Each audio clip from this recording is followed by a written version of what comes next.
Organic chemistry की शुरुआत हमने बायोकेमिस्ट्री में एस्टर से की थी।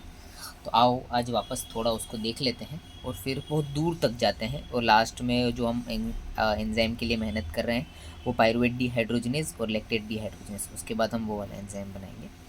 तो यहाँ पे आप एस्टर में देखिए कि दो ग्रुप है, कार्बोक्सिल ग्रुप और hydroxyl group. Carboxyl group ethanoic acid का, हाइड्रोक्सिल ग्रुप इथेनॉल का।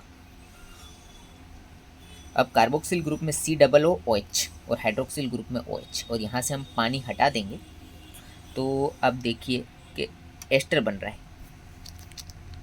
ठीक है, COO और एक O। ठीक है, अगर वही ये एक O अगर सल्फर से रिप्लेस हो जाए तो उसको थायोएस्टर बोलते हैं, वो हम देखेंगे। ठीक है, तो एस्टर के लिए दो आप ग्रुप याद रख लीजिए, कार्बोक्सिल और हाइड्रोक्सिल।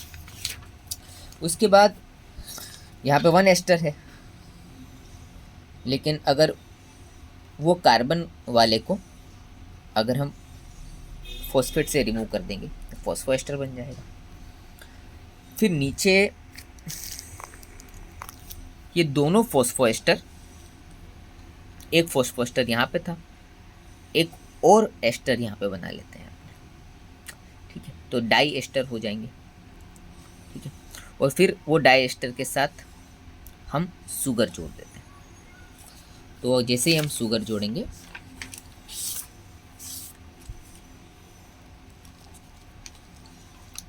तो देख लीजिए न्यूक्लियोटाइड बन जाएगा। हाँ सॉरी, न्यूक्लियोटाइड नहीं बनेगा। जैसे ही हम उसमें शुगर जोड़ेंगे तो वो न्यूक्लियोसाइड बनेगा, न्यूक्लियोटाइड ना बन के। देख लीजिए ये फॉस्फेट ग्रुप, इसमें यहाँ पे एक एस्टर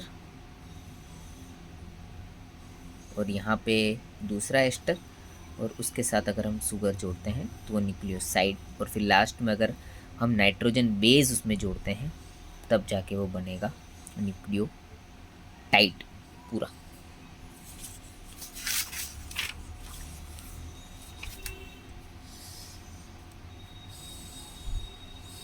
देख लीजिए ये फॉस्फेट बीच में, यहाँ पे एक एस्टर और यहाँ पे दूसरा एस्टर।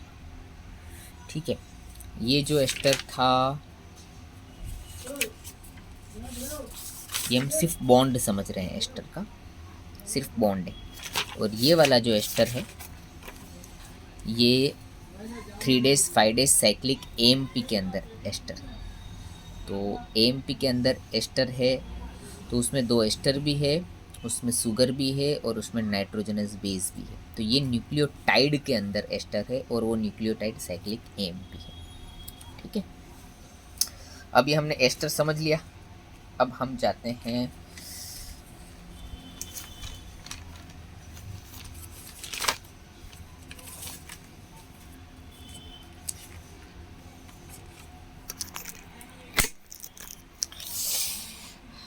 एस्टर समझ लिया हमने। अब हम जाते हैं कार्बोक्सिल ग्रुप पे। कार्बोक्सिल ग्रुप भी हमने देख लिया, यहाँ पे एस्टर में O रहेगा, यहाँ कार्बोक्सिल ग्रुप में OH रहेगा। अब हम आ जाते हैं कीटोन पे। कीटोन पे सिर्फ C और डबल O रहेगा, और हाँ जाते हैं एल्डिहाइड पे, वो CHO। और कीटोन अगर उसमें C और O के बीच में डबल बॉन्ड है, अगर वो डबल बॉन्ड C और O से हट के 2 कार्बन के बीच में आ जाए और यहाँ पे OH बन जाए तो उसे हम बोलते हैं इनॉल। ठीक है,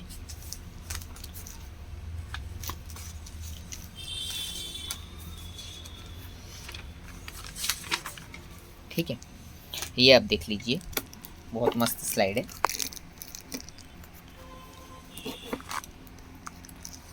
कार्बोनिल ग्रुप,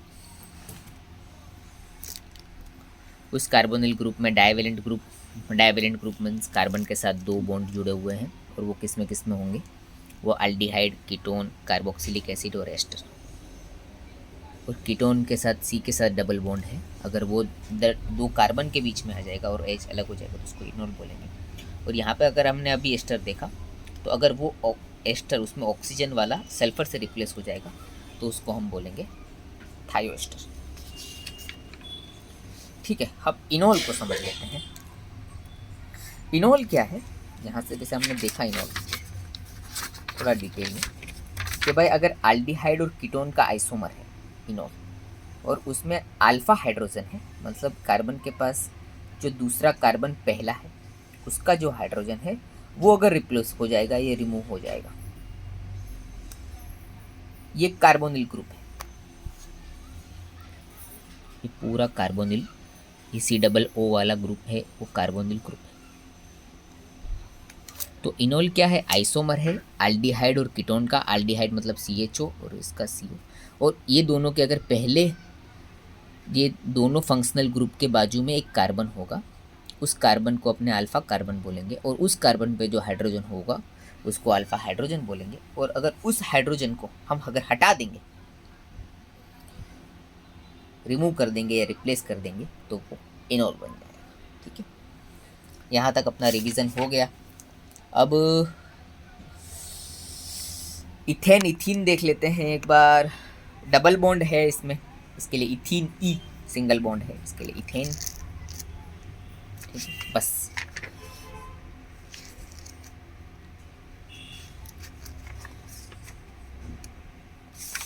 देखो ये पाइरुवेट है, 3 कार्बन है, 3 ऑक्सीजन है, 3 हाइड्रोजन है, एक कार्बोक्सिल ग्रुप है, एक कीटो ग्रुप। ठीक है, और वही अगर पाइरुवेट में देख लीजिए, थोड़ा ऊपर आ जाइए, 1 2 3 कार्बन हो गए, 1 2 3 ऑक्सीजन हो गए, और ये 1 2 और 3 हाइड्रोजन हो गए। लेकिन एक जो कार्बन है उसमें अपने क्या करेंगे, फॉस्फेट को ग्रुप को ऐड कर देंगे, तो वो बन जाएगा फॉस्फोइनोल पाइरुवेट। बीच वाला जो कार्बन है, जैसे इसमें ये बीच वाला कार्बन है कीटो वाला, वहाँ पे से अगर अपने पाइरुवेट ऐड कर देते हैं तो वो फॉस्फोइनोल पाइरुवेट बन जाएगा। अब आ जाओ, नई चीज़ें ऐड करनी है यहाँ से। अल्केन क्या है, थोड़ा और नीचे जा रहे हैं, लेकिन तो ही बायोकेमिस्ट्री में इंटरेस्ट आएगा। देखो पहले हम समझते हैं अल्केन क्या है। अल्केन क्या होगा, अल्केन ये होगा कि स्ट्रेट चेन होगी या ब्रांच्ड चेन होगी, किसकी, कार्बन एटम की, और उसमें सिर्फ सिंगल बॉन्ड ही होगा। देख लीजिए अब सिर्फ सिंगल बॉन्ड है, और उसके एग्जाम्पल है मीथेन और इथेन। मीथेन में भी यहाँ पे देख लीजिए सिर्फ 1 कार्बन, इथेन में 2 कार्बन, लेकिन सारे हाइड्रोजन सिंगल बॉन्ड से जुड़े हुए हैं, और उसको हम बोलते हैं अल्केन। अब उस अल्केन में से बनेगा अल्काइल, अल्केन में से बनेगा अल्काइल।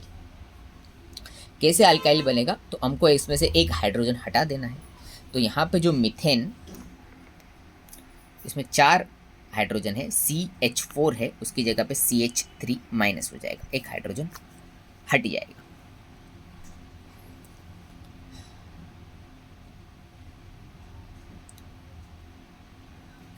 ठीक है, एक हाइड्रोजन हट जाएगा, इसके लिए उसको बोलते हैं हम अल्काइल हो जाएगा। अल्केन में से अल्काइल हो जाएगा और मीथेन में से मिथाइल हो जाएगा। अब एक दूसरा देख लीजिए, एरोमेटिक हाइड्रोकार्बन।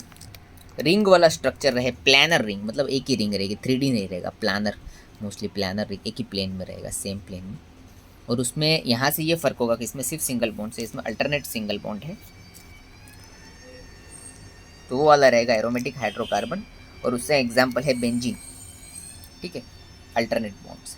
और अगर वो बेंजीन ग्रुप में से बनेगा एराइल ग्रुप, और एराइल भी क्या है, साइक्लिक स्ट्रक्चर है with alternate single and double bond, वही एरोमेटिक हाइड्रोकार्बन की मदद से बनेगा एराइल ग्रुप। अब इसके बाद आ जाइए थोड़ा एस्टर और थायोएस्टर का डायग्राम के साथ। एस्टर क्या है, वही COO माइनस जो हमने देखा था ना, हाइड्रोकार्बोक्सिल ग्रुप और हाइड्रोक्सिल ग्रुप।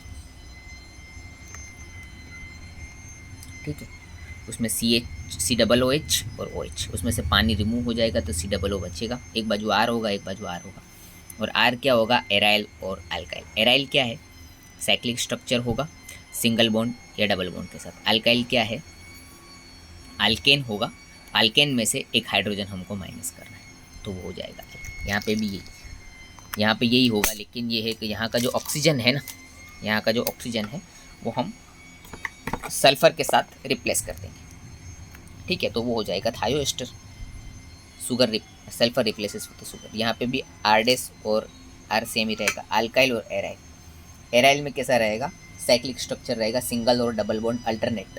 और एल्काइल में कैसा रहेगा, अल्केन में से -H। और अल्केन किसको बोलेंगे, अल्केन इसको बोलेंगे कि जिसमें स्ट्रेट चेन हो या ब्रांच्ड चेन हो कार्बन एटम की, और उसमें सारे ही सिंगल बॉन्ड हो, उसका नाम है मीथेन और इथेन। और अगर उसमें से हम हाइड्रोजन रिमूव करेंगे तो वो हो जाएगा अल्काइल। अब लास्ट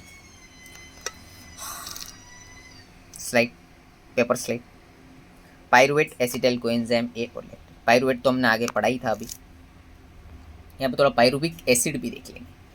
पायरुवेट में क्या, वही चीज़, सेम चीज़, 3 कार्बन 1 2 3, 3 ऑक्सीजन 1 2 3, ठीक है। एक ग्रुप कार्बोक्सिल ग्रुप, एक ग्रुप कीटो ग्रुप।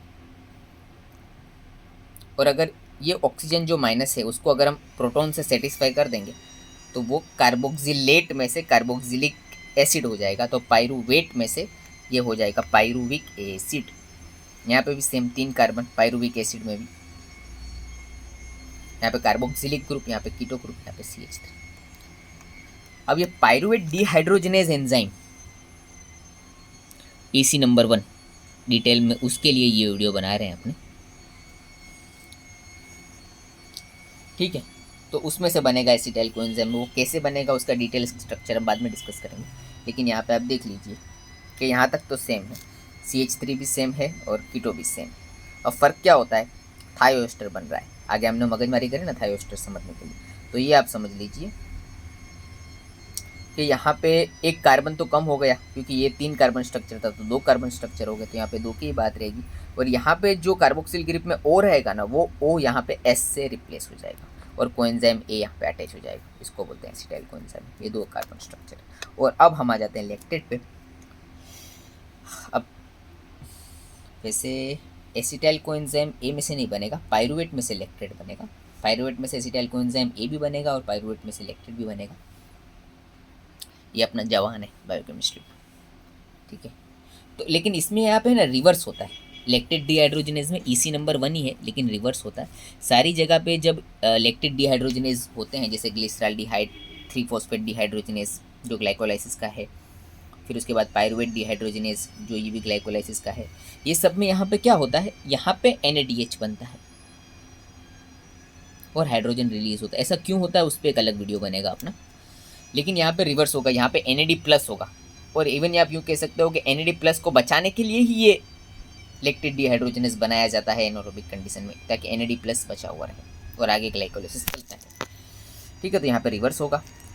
अब लैक्टेट का स्ट्रक्चर समझ लीजिए, यहाँ पे COO- मतलब कार्बोक्सिल ग्रुप जैसा था वैसा ही पायरुवेट का, नीचे CH3 भी वैसा ही, बस यहाँ पे बीच में जो कीटो ग्रुप था उसकी जगह पे हाइड्रोक्सिल ग्रुप हो जाएगा, ठीक है। तो ये अपना हो गया, मोस्टली सब रिवीजन हो ही गया है, फिर भी देख लेते हैं। अल्काइल, अल्केन,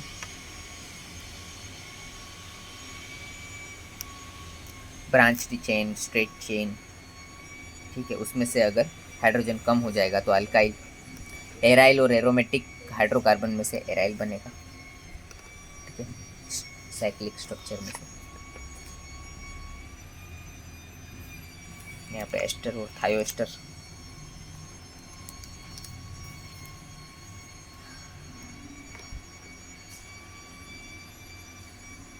कार्बोक्सिल और OH ग्रुप और थायो एस्टर, इसमें S रिप्लेस हो जाएगा सल्फर ऑक्सीजन से। फिर उसके बाद पायरुवेट, एसिटाइल कोएंजाइम A और लैक्टेट। पायरुवेट में 2 group carboxyl keto, acetyl coenzyme A में थायो एस्टर ग्रुप है और यहाँ पे कीटो ग्रुप है, ठीक है।